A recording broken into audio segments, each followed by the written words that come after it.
Hello again.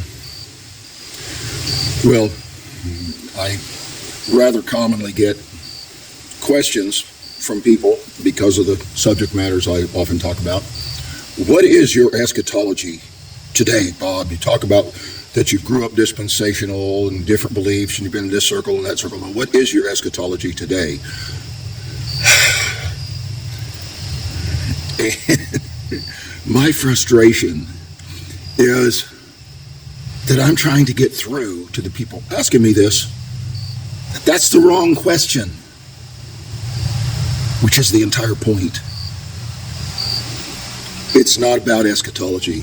It's about teleology. You see, your purpose, the direction you're going, that's teleology. What are you growing into? Now, eschatology is about listing the events, making your big chart of how things are going to be in the last things. Eschatology, the study of last things. Okay, that's not, there's only one belief system that believes that any of us right now are going to be alive during those last things. So it's kind of irrelevant what we think last things are and what kind of listing we give to them. Because we ain't going to be here. We're all going to be dead. Then we're going to know the answers. What does matter? How do we live today? What is our purpose? What are we about? What kind of goals are we setting? What are we trying to achieve today? How do we put our feet down in front of us in the dirt of the ground? That's the real question. Teleology. And as much as eschatology informs our teleology, is only as much as we need to be concerned about it. Do we believe that it's all going to wrap up, that the gospel loses, and that we get raptured out, and we don't have to do anything? Okay? That is a view of last things. That is a view of eschatology. And that influences your teleology to sit on your ass and do nothing because it's all going to get wrapped up. Scotty's going to fly over in the Enterprise and beam us all up any moment. Okay? Well, that's wrong. And the Bible doesn't support that in any fashion.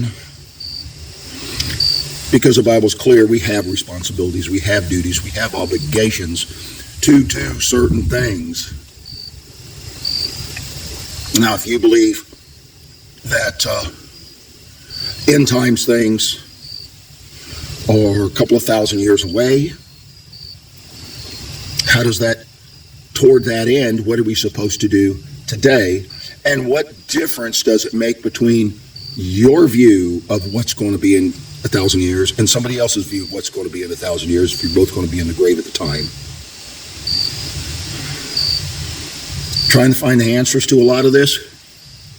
Well, we got to find answers. God gave us the Bible, so obviously he wants us to find all the answers to it.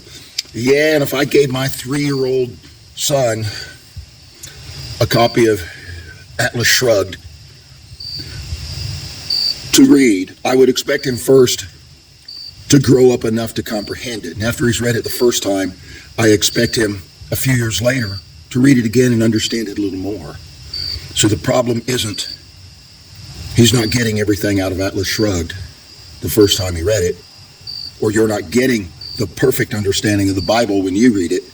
The problem is my son at 3 years old ain't mature enough to understand the things that are in the book. And could it be we've got these great big bubble heads full of information because we've got more books available today than we ever have in history, but we haven't got the maturity to carry all that knowledge. And the questions that we keep arguing over might be beyond our grade level still. What shouldn't be is, what duties are incumbent upon us? Everyday living. What is the church supposed to be about today? And that's what I keep pointing back to people, and they go, hey, I don't understand what you're saying. Yeah, you ain't mature enough to understand what I'm saying. You just proved my point.